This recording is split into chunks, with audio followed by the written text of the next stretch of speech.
Today, using filters with my favorite ultra-wide lens ever, the Nikon 14-24S on the Nikon Z7 II.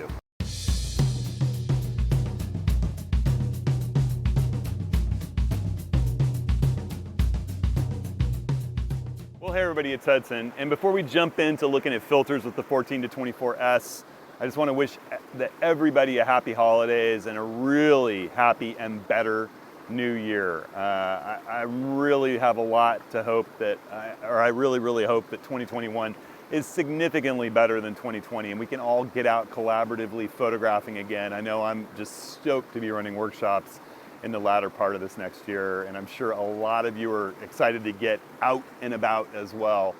And on that note, I'm here in a little park close to my home in Portland, Oregon, my home and studio.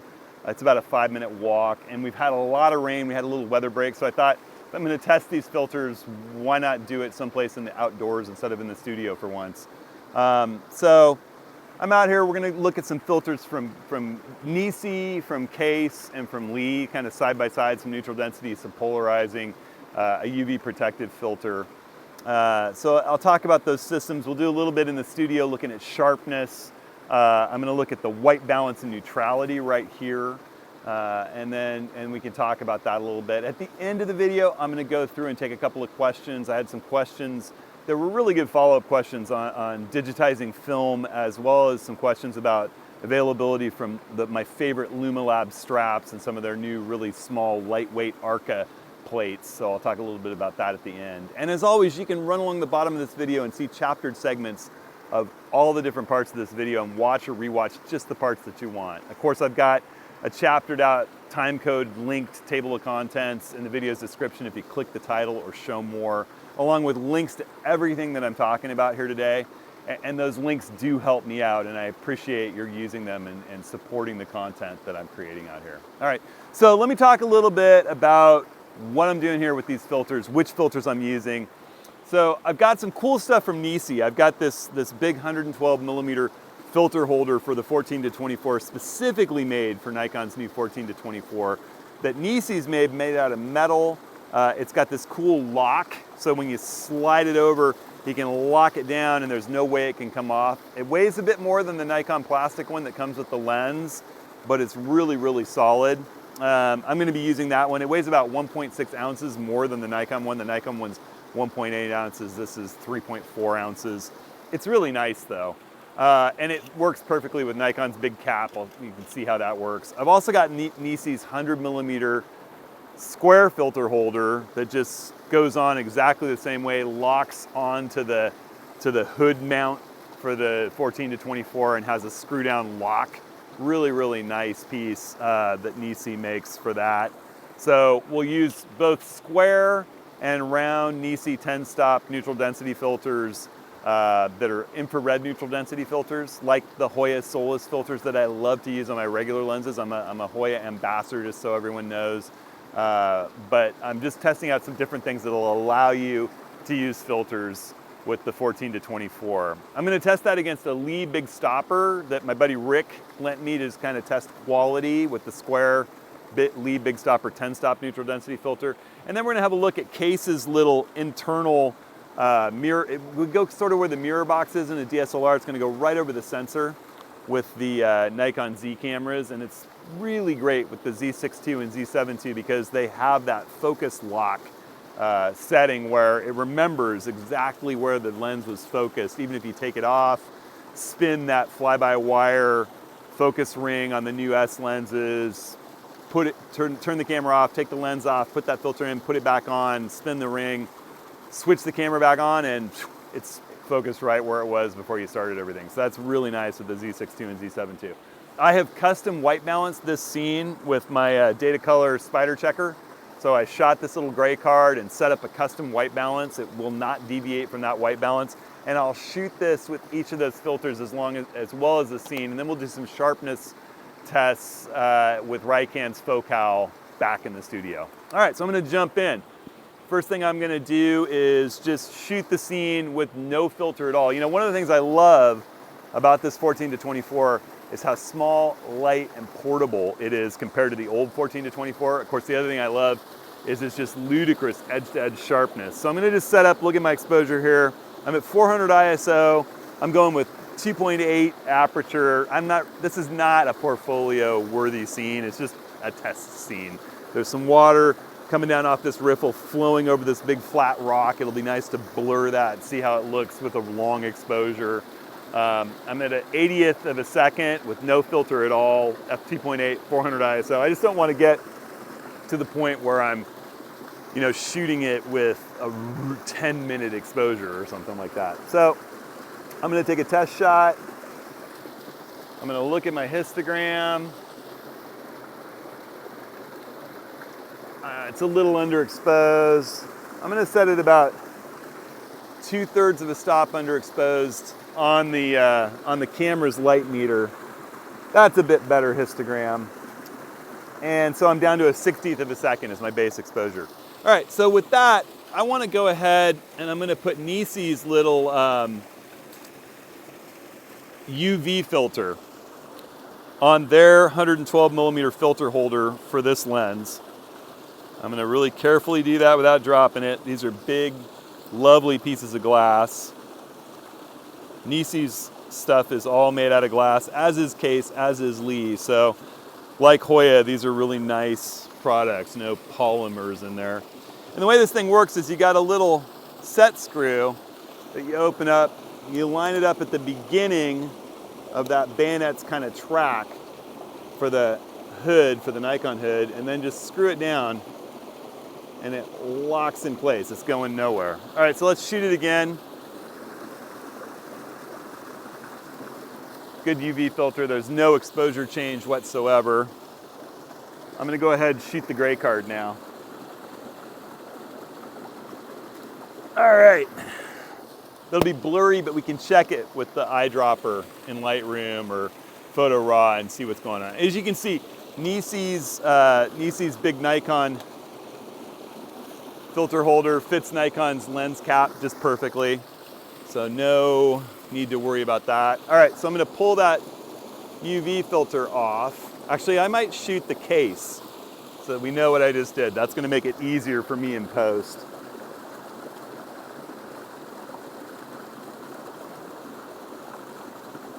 All right, there's that. We'll pull that guy.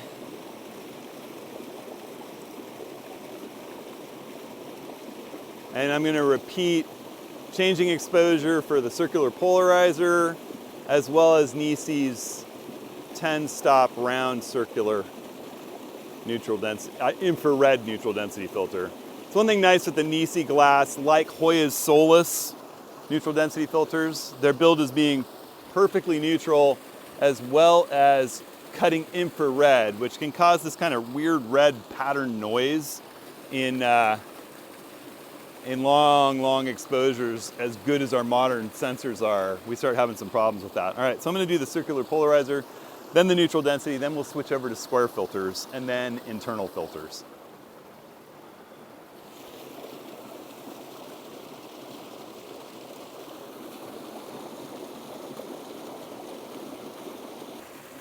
And now I'm gonna put on the 100 millimeter square filter holder.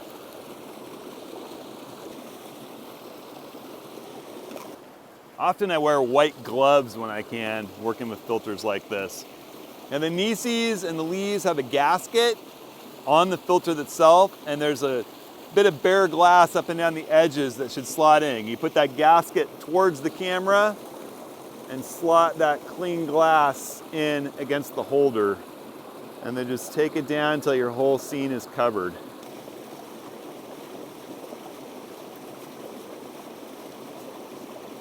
And I'm just gonna take the camera off my set tripod here for a second.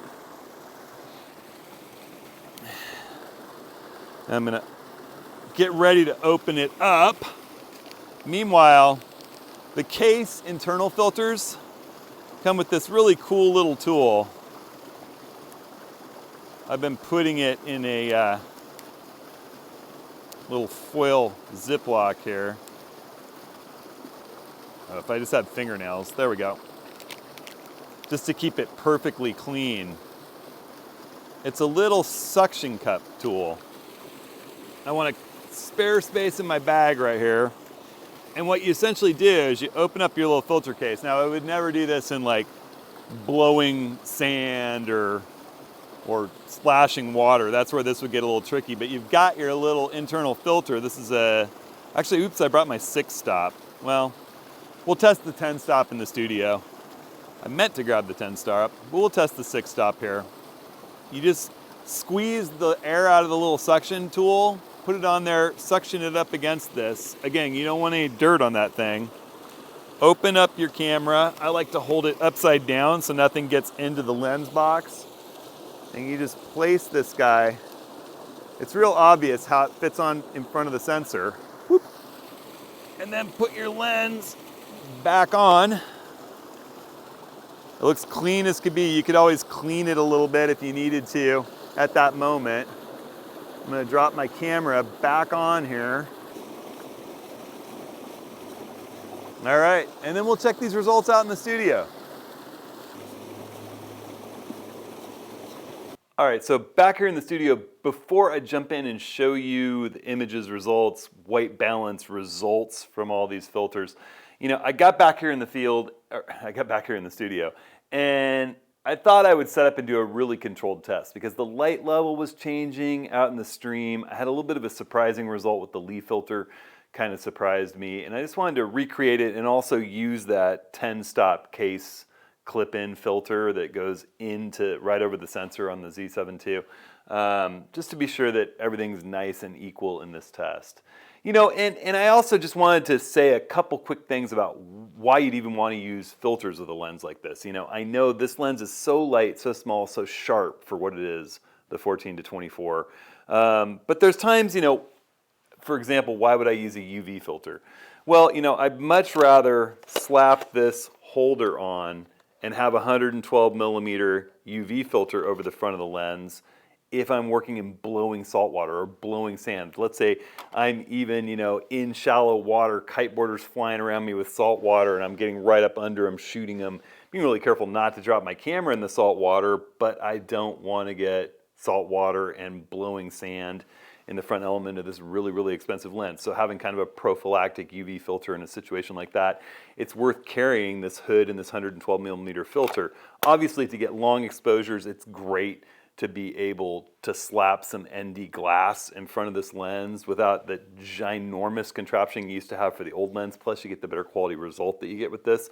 And honestly, this Kase clip-in filter is a pretty affordable, lightweight, easy to carry solution that doesn't really add much weight to your bag at all, and it's pretty affordable. So let's have a look running through. I basically set up a focal test chart over here in the corner. I lit it really intensely with a 5600 Kelvin balanced Dracast LED panel light, a really high-end video panel light, and I put my my color checker, my spider checker data color test white balance chart up there so that we can look at how neutral everything stays. And I ran through, shot all the same filters under these really controlled conditions, and we can have a look at what's going on with the images we captured out in the field and the white balance and see how it relates to what we're doing in more controlled circumstances here in the field. Okay, so here we are with our results both from the field and the studio, and I'm just going to run through them really quick and then we'll look at our Ricam focal sharpness results. This is more about color trueness. So I'm going to jump into develop here. I'm going to hit my kind of pull down there, jump into develop. This is the bare lens, so no filtration at all. We have a nice sharp image here. This is the UV filter. Obviously, it doesn't look much different. That's pretty fantastic. White balance, if I hover over this, the place to look really is up here as I move over just under the histogram. You can see the red, green, and blue values are just sort of dead on there. So obviously the UV filter, as it should be, is doing virtually no harm to our color balance. It's perfectly neutral. Let's have a look at the polarizing filter. So there's the result with the polarizer. Cuts through a little bit of glare on the rock. As you can see, look at that foreground rock. We're cutting through that reflectivity. And it robbed about a stop of exposure, the NiSi filter, which is pretty good. Usually they're between 2/3 of a stop. I find with the Hoya HD3 circular polarizer. Other cheaper polarizers sometimes cut, you know, a stop in 2/3. This is a stop, not too bad at all. Pretty darn neutral. Just this twinge of blue, but like not even noticeable. We're talking about 72, 72, 74. That's really close when we're on a 255 scale. All right, let's take a look at their round 10 stop. This is NiSi's 10 stop round. All these have been NiSi's so far. So their 10 stop filter, we're at 13 seconds here. Looks nice and neutral, doesn't it? We jump in, we have a look. Yeah, really neutral. 48, 48, 50, dang. That's really, really awesome. All right, we're going to jump in and have a look here. This is the 10 stop square from NiSi. So I've got these labeled up here. 10 stop square, neutral density, also looks really neutral. Let's have a look at our color checker. Yeah, well, you know, it's interesting. It's close enough. I mean, we're talking about being 6 out of 255 values off, so it's really, really close. I mean, you just look at it. So here's our scene with no filter. Here's their 10 stop square, 10 stop round, or 10 stop round, 10 stop square. You can see there's just a tiny bit of blue in the 10 stop square, but it's mighty close. Now remember, I shot all this with a custom white balance done by this card, so it should just be about perfect. So now let's take a look at the Lee 10 stop big stopper, the square filter. It's got a blue cast to it. Let's have a look at the color checker. Yeah, a definite blue cast. We're up in the mid 70s, and so yeah, you can see it's bouncing from about 56 to 73 there. It's it's not uncorrectable. Obviously, you can jump in here, you can click to white balance your scene if you throw a gray card out there. But it's something, if you're working with the Lee, you might want to think about taking a gray card out with you. Just a thought. So it definitely isn't quite as white balanced. You know, you take a look at the difference between it, and it definitely does have a blue tint to it. All right, let's have a look at the Kase. This is the 6 stop filter, because I thought I grabbed the 10, but I really grabbed the 6. It looks nice and neutral. Look at sharpness. Nice and sharp. I was really curious about this one because it's so small, so light, and a fraction of the price of the others in here. Really neutral. Really, really nice. So then I'm going to kind of jump in here. I actually want to go into my grid view here. And it was just kind of interesting having a look here. I'm going to filter down to just 1 stars because I took 5 images is what I did of each of the filters in the studio with that test target for the Rican software so that it can do an analysis. And I'm shooting 5 images because Rican has a setup in its software where you can load in 5 distinct images to test autofocus equivalency. Now I manually focused and didn't change settings, but I just want to see the sharpness of each image and an analysis through their software's analysis of the quality of focus. And also, you know, to have a look and just see that the results do look right. So I filtered down to just 1 image from each of these filters. And I don't think we need to go in and look. I just wanted to see if true enough that Lee filter had a blue tint in the studio, and it does. You can have a look here at the different filters. So we'll just run through and look really fast. Here's the bare lens, just the 14 to 24. Here it is with the NiSi UV filter, with the NiSi circular polarizer, with the 10 stop round filter, with the 10 stop square filter, maybe just a tiny tinge of blue there, but not bad. And then the Lee definitely has a blue color cast to it. Just definitely does. And then we come to the Kase 10 stop clip-in filter. And it again looks pretty balanced as compared to the original. You can take a look at the Kase, take a look at the original, not much difference in our colors. All right, so let's jump in and have a look quickly at what the Rican software said about each of these filters. So here's the bare lens. I've got these tabs up here for each lens of a report, essentially. And you can see the quality of focus settings here. We're at 1700 in each shot. So I took 5 images with each of the setups, and you can sort of see a quality of focus index is around 1720. You can see each of the shots there and their numbers, and you can see them plotted right here. So bare lens, the way I focused it, we're about 1700 for quality of focus if at f2.8. If I go in here and I click on the NiSi polarizer, and I'm going from the best down, the NiSi polarizer has a grade. The quality drops just minuscule, just a minuscule drop down to about 1690-ish. Pretty darn good. The NiSi UV filter, quality drops still, we're down around 1680, 1690, almost imperceptible drop in image quality. You put that big 10-stop square filter out there, and it drops to, it's still great. Great quality. I mean, anything over 1600, I think you're doing really well. So you got 1660. There's an image quality drop a little bit, but not much. You go to the round filter, and it's still there in the 1640-ish range. You go to the leaf filter, drops down. Some of the measurements are down in the 1630s, but down in the 1640 range. Pretty darn equivalent, the Lee and the NiSis, as far as image quality. Again, I'm not changing focus between any of these. And then the Kase internal little clip-in filter, I'm really surprised. I mean, it's hanging right in there too. We haven't dropped even 100 on the scale. So really, really good image quality. I mean, it's just fine. I wouldn't hesitate to use any of these filters really in the field. The one thing I just remember is that there's going to be a little bit of a blue tint to that Lee filter.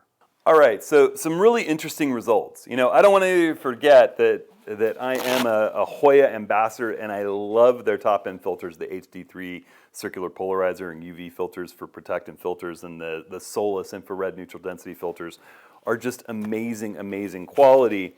But so far, I got to talk to them, but so far they're not making anything that fits the 112 millimeter holder for the Z6 and Z7's 14 to 24 to 8S. And this lens is really exciting to me that it takes filters. So I'm just checking out what you can do with NiSi's square holder and NiSi's big 112 millimeter holder, or the Nikon stock one, the plastic one that comes from Nikon.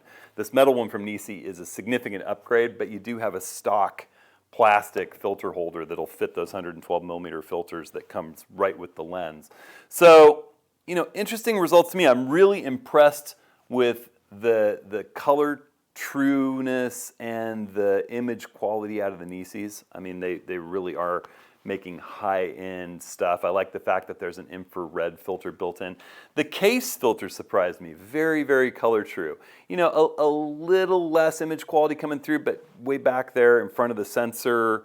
It's an interesting position. It's so versatile, so small, weighs almost nothing. It's significantly cheaper than the other filters in this test. Seems really, really durable. I've been using it a fair bit. It's easy to just wipe off with a microfiber and blow off with a blower brush. And that little suction cup system is pretty easy to insert it. The other thing that's really interesting that I've noticed that, in running these tests here in the studio, it's not hard for me to focus with the autofocus system through 10 stops in neutral density with these Z cameras, with the Z6, Z6 II, Z7, Z7 II. Their low light autofocus is so good. If you open the aperture up wide, go with a slow shutter speed, you can autofocus and then change your settings and get what you want. And it nails it, a lot like I've been finding the ability to autofocus on stars. So suddenly working with neutral density, you actually can change compositions, switch positions, focus through a clip-in 10-stop filter. Of course, you also have that focus hold setting on the Z6 II and Z7 II that's really nice. So if you get perfectly focused, you can turn off the camera, pull the lens, put the filter in, put the lens back on, turn the camera back on, and it remembers right where you were focused. So, the one disappointment to me a little bit, the Lee filter, great image quality, but that color cast was a little bit surprising. You know, I think that there's just a renaissance coming right now in optics. The cameras are getting so much better, the optics are getting so much better. Nikon's S lenses for the Z cameras are just mind-bendingly good, and I really feel pretty good throwing any of these filters that we've been talking about up in front of them. I'm going to put links to the NiSi metal holder. This holder is significantly nicer than the stock one from Nikon. I'll put links to the square 100mm vignetteless holder that NiSi makes to run your 100mm filters. I'll put links to all the NiSi filters that I'm using, square and round, as well as these Kase internal filters. I mainly threw the Lee filter in there because I know a lot of you use Lee filters and you have them, so I just thought I'd throw it in on the test. So I promised I'd talk a little bit about a couple of questions that I've been getting a lot of before the end of this ATS, and one is about digitizing film. I've had so many people saying, you know, I have done a bunch of slides with a dedicated film scanner, with a Nikon Coolscan 4000 or 5000, the Minolta Damage Scan Pros. I've used both of those in the past. People talk about flatbed scanners, the Epson V series. I've done a lot of that too. I would say that with the Z7 or the Z7 II, I think I'm getting a little bit better quality results out of my slides and negative scans than I was getting with those dedicated film scanners, just a little bit. And it really depends on the quality of that underlying emulsion. You know, if you were shooting really, really sharp Velvia or Provia, you know, high-end film, you're probably going to get something a little bit better shooting it with the camera than anything except an Imicon drum scanner, which is a big, expensive machine. I also think it's faster. A lot of people are saying, well, I have a stack feeder for my Nikon film scanner. Those things are kind of finicky.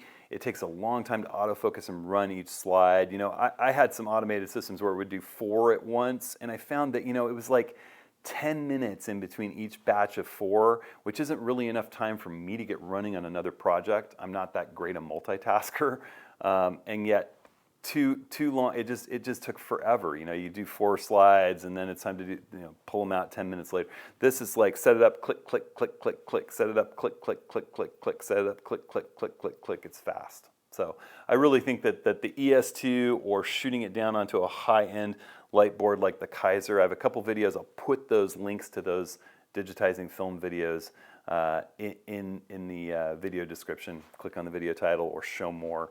I'll get you links to that, along with everything else that we're talking about here. The other thing I want to comment on is the fact that LumaLabs, my favorite strap maker and my good friends here in Portland, it's just a couple of great guys making really highly engineered products. Their loop strap, which I just love the simplicity of, they've got a bunch of those in stock, and they're actually running with a different supplier for the QD connector, for the automatic clipping QD connector that goes to either the Kirk L brackets or the Really Right Stuff L brackets with the QD receptor, or the lens feet that Kirk makes for the 70 to 200 and 500 PF and 300 PF that have the built-in QD on the foot. So those are available. I'm going to put links to those in the video's description, as well as these cool new little sort of jewelry-like Arca plates that they're making. And you know, I run with an L bracket a lot, but sometimes I just want a plate, a simple lightweight plate, you know, particularly when I'm working with my Z50, or there are just times where it's nice. And I know a lot of other people just like a simple plate, a lot of people who use a ball head and won't switch over to the fluid head. If you really want the best, the most beautiful, these things are so ultra light. I mean, we're measuring these in grams. There's a titanium version, a little more expensive, really, you barely notice that it's there, and yet it works beautifully. I have that on my Z7 too. And then there's a milled aluminum version. So those are available. I'll put links to those too. You know, they're fancy, nice, ultra tiny and light, shiny, beautiful trinkets for those who just kind of have to have the very best. So there's a lot of cool LumaLabs stuff available in their shop. Go there, check it out. I have a discount code too so if you put Hudson 10, it'll get you a discount. It'll give you a 10% discount at their store, and it tracks it to me, so I get a little commission from that, from those guys. So, all right, everybody, thanks so much. I hope that everyone has had as good a holidays as possible, given, you know, the current state of affairs worldwide, and that we all are looking forward to a much more socially interactive, creative, travel-filled 2021.